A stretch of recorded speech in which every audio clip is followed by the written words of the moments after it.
Olá, gente, tudo bem? Como é que vocês estão? Espero que se cuidando, se isolando, vamos cuidar uns dos outros, cuidando de nós mesmos em casa, né? A videoaula de hoje é movimento circular uniforme. Vamos lá?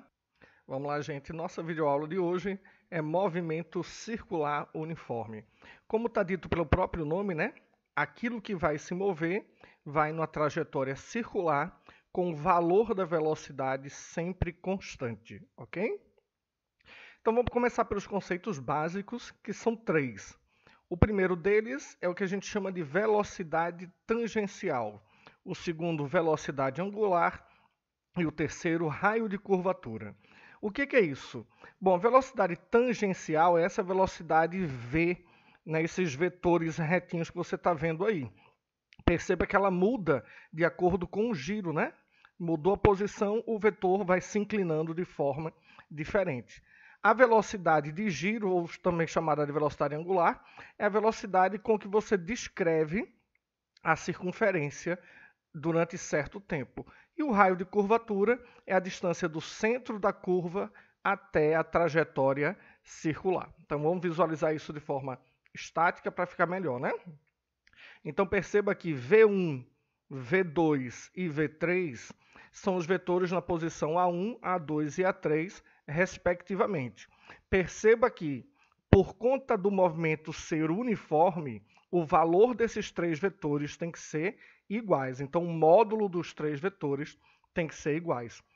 A velocidade de giro é essa velocidade com que o objeto faz a circunferência ou faz o pedaço da curva que ele está executando. E o raio de curvatura, a distância do centro até a borda, ok?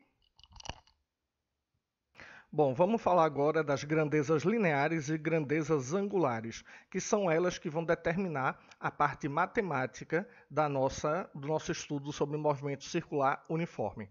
Então, a primeira coisa que a gente precisa ver é um objeto, quando executa uma circunferência, você sabe lá da matemática que o comprimento, o tamanho dessa circunferência que ele descreveu é 2πr. Nessa equaçãozinha, você tem que o 2π representa o ângulo de uma volta inteira, então é uma grandeza angular. E que o r representa o raio de curvatura, uma grandeza linear medida do centro até a trajetória em cima da circunferência, não é isso? Então imagine agora que a gente não queira executar a circunferência inteira, mas só uma parte dela. Então a gente vai se deslocar um pedacinho ΔS nessa circunferência. Para isso a gente vai ter que abrir um certo ângulo Δθ e o raio de curvatura medido do centro até a trajetória que a gente vai descrever, né? Então perceba que para descrever essa trajetória, o que a gente vai medir aqui, o ΔS, que agora é só o pedaço da circunferência, não vai depender do ângulo inteiro 2π, mas só de um ângulo menor, Δθ. E o raio permanece o mesmo, né? Então é com essa equação aqui que a gente começa a trabalhar movimento circular uniforme. Continuando o nosso estudo, perceba o seguinte. A gente acabou de achar a equação que ΔS é Δθ vezes r, né? Mas você lembra que a velocidade na física, né? Ela é a divisão da distância pelo tempo. Então, esse ΔS aqui é esse aqui de cima. Então, eu posso trocar o ΔS por Δθ vezes r. E posso só reescrever essa equação aqui, né? Porque como não tem soma nem subtração, a ordem que eu vou fazer a multiplicação e a divisão não importa. Mas fazendo desse jeito aqui, deixando o r sozinho, multiplicando todos eles aqui, né? Você vai ver que aparece isso aqui, ângulo por tempo, que representa o quanto de ângulo você andou, né, abriu durante certo intervalo de tempo, que é exatamente o que a gente chama de velocidade angular, e a gente usa para ela a letrinha ômega, um Wzinho, né? Então, a velocidade angular nada mais é do que a quantidade de ângulo que você abriu durante certo tempo. Como é ângulo, isso aqui vai ser medido em radianos por segundo no sistema internacional, né? Então, perceba que agora há uma relação entre essas duas equações, porque isso daqui é ômega. Então, a gente tem que a velocidade tangencial, que é a grandeza linear, é a velocidade angular, velocidade de giro, pelo raio. No movimento circular uniforme também existe uma função horária. E a gente vai tirar ela exatamente no movimento uniforme que a gente conhece já, tá ok? Então vamos em frente. Sabemos que ΔS é Δθ vezes R. Então, sabemos que ΔS é V vezes T lá do movimento uniforme. Posso fazer uma combinação dessas duas coisas, né? Mas também sabemos que V é ômega-R, né? Velocidade tangencial a linear é a velocidade angular pelo raio, equação que achamos agora há pouco. Fazendo essa dupla substituição, a gente vai encontrar uma nova equação, que é essa daqui. Perceba que os dois termos vão ter um raio, né? Então eu posso cortar o raio nos dois termos.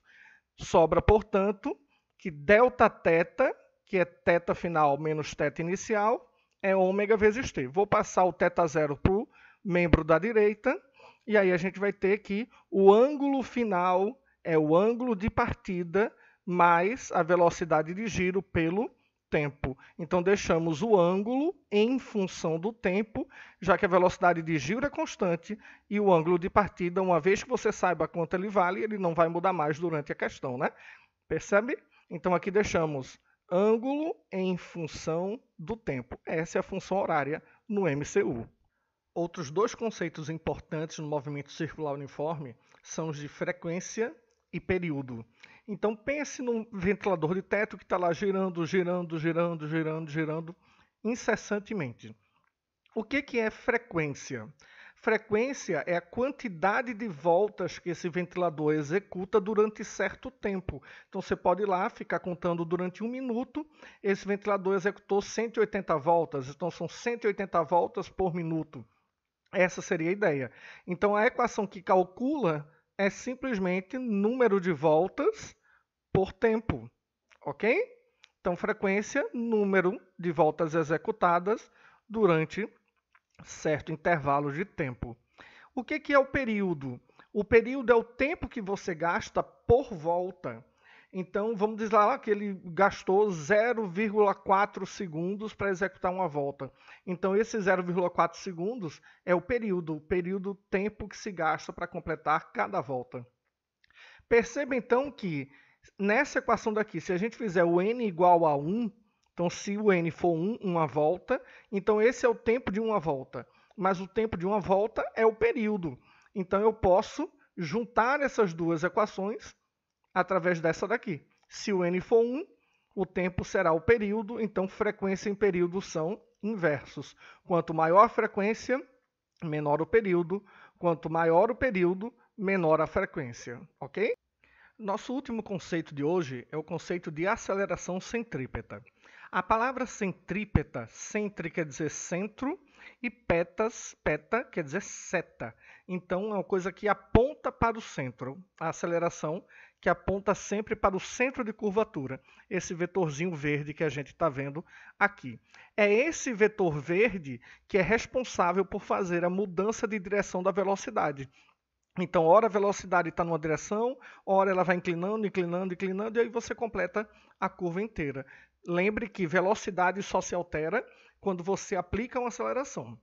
E essa aceleração não muda o valor da velocidade, muda apenas a direção dela, ok? Bom, o que é a aceleração centrípeta? É aquela responsável pela mudança de direção do vetor velocidade, ok? Nós calculamos a aceleração centrípeta fazendo o quadrado da velocidade linear pelo raio de curvatura.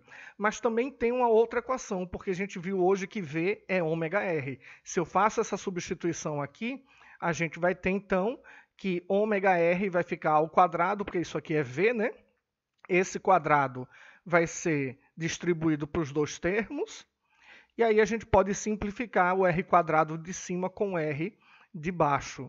Ficamos, portanto, com a aceleração centrípeta, ômega ao quadrado, velocidade de giro ao quadrado, vezes o raio. Então, eu tenho duas equações para a aceleração centrípeta. Lembrando que ela aponta sempre para o centro de curvatura e que ela é responsável pela mudança de direção do vetor velocidade.